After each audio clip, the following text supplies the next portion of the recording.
Alright guys, good morning. Welcome to my YouTube channel. Ito po yung problema po nito, yung fuel filter daw, kung paano daw palitan. Dito daw hinahanap yung mga ano rito wala pong ano ng fuel filter po rito. Yan, maski pa saan mong hanapin. As po ng aking experience,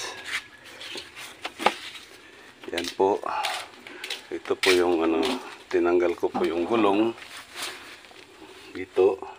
Ito po yung ano ng tangke, yan po, premium po yan.